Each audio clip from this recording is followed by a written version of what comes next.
नमस्कार, मैं हूँ राधा और आप देख रहे हैं न्यूज़ जंक्शन।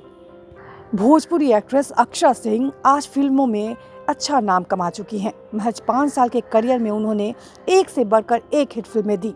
इंस्टाग्राम पर उनके फॉलोअर्स की भरमार है। उन्हें 2.3 मिलियन लोग फॉलो करते हैं, इसलिए वो उनके साथ कनेक्ट रहने के लिए खुद से जुड़ी फोटो और बातें शेयर करती रहती है। ऐसे में उन्होंने बुआ बनने की खबर सुनाई है। एक्ट्रेस ने सोशल मीडिया पर भतीजी के साथ क्यूट तस्वीर भी शेयर की है। भतीजी को गोद में उठाते ही खिल गया अक्षरा सिंह का चेहरा। इंस्टाग्राम पर अक्षरा सिंह ने भतीजी के साथ जो फोटो शेयर की है, उसमें देखने के लिए मिल रहा है कि वो जैसे ही अपने नन्ही परी को गोद में उठाती हैं, खुशी से उनका चेहरा खिल उठता है।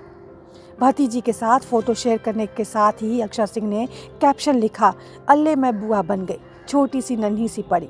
इसके बाद कमेंट्स में उन्हें बधाई देने की लाइन लग गई। अक्षरा सिंह को कल्लू यानी कि अरविंद अकेला, भोजपुरी की आइटम क्वीन सीमा सिंह और निरहुआ के भाई परवेश लाल यादव ने बुआ बनने की बधाई दी। यही नहीं, फैंस भी एक्ट्रेस को शुभकामनाएं और बधाई दे रहे हैं। वहीं अगर अक्षरा सिंह के परिवार की बात की जाए तो वो निमकी मुखिया में काम कर चुकी एक्ट्रेस नीलिमा सिंह की बेटी हैं और उनके पिता विपिन सिंह हैं, जो कि एक एक्टर और डायरेक्टर हैं। बहरहाल अगर अक्षरा सिंह की वर्क फ्रंट की बात की जाए तो वो भी इन दिनों टीवी की ओर रुख कर रही हैं। वो जल्द ही टीवी शो सर्विस वाली बहू और काला टीका में नजर आने वाली हैं। अक्षरा सिंह एक्ट्रेस होने के साथ साथ एक सिंगर भी हैं। वो अक्सर अपने वीडियो सॉन्ग भी जारी करती रहती है। उन्हें अपने करियर की शुरुआत रवि किशन की फिल्म सत्यमेव जयते से की थी। रवि किशन ने अक्षरा को ये फिल्म उनके घर पर ऑफर की थी।